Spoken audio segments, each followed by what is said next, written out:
The snap of the twig wasn't just audible, it was a thunderclap in the suffocating silence of the Monongahela National Forest. Mark's eyes shot open, his heart already a frantic drum against his ribs. He knew with a certainty that chilled him to the bone it wasn't a deer. He was miles from any trail, deeper than any animal would wander, and utterly alone. He fumbled for his flashlight, his hands slick with cold sweat. The beam sliced through the oppressive black, revealing only the familiar clutter of his tent. But the feeling was a physical weight on his chest, a sense of being utterly exposed. He wasn't just watched, he was prey. He pulled his sleeping bag tighter, but the fabric offered no comfort against the creeping dread. Every rustle of leaves was a whisper, every distant hoot a mocking laugh. He squeezed his eyes shut, begging for sleep, for oblivion, but the terror was too sharp, too immediate.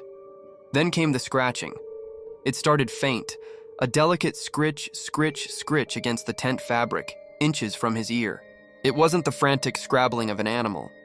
This was slow, deliberate, a gruesome exploration. It moved, a horrifying calligraphy, down the side of his tent, then across the foot, charting the flimsy boundary between him and the outside.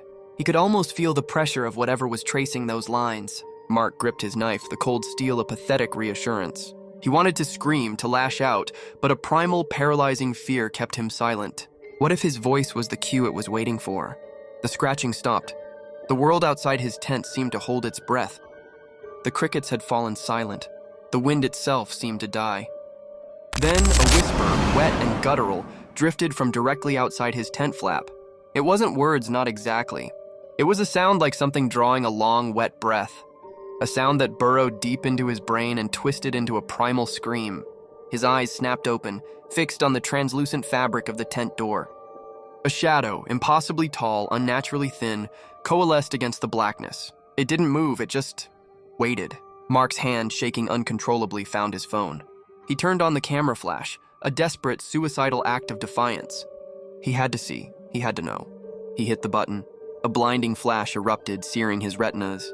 When his vision swam back into focus, the darkness outside the tent was absolute. The shadow was gone, but then he saw it. Trailing down the outside of his tent where the shadow had stood was a dark, glistening streak. It caught the faint light from his phone, reflecting it back in a sickly sheen. It was fresh blood, and it smelled faintly of something metallic, something unclean. Mark didn't know what it was. He didn't know what it wanted, but he knew with a horrifying certainty that it was still out there. And it had left him a calling card. The forest wasn't just silent, it was waiting. And he was still trapped inside,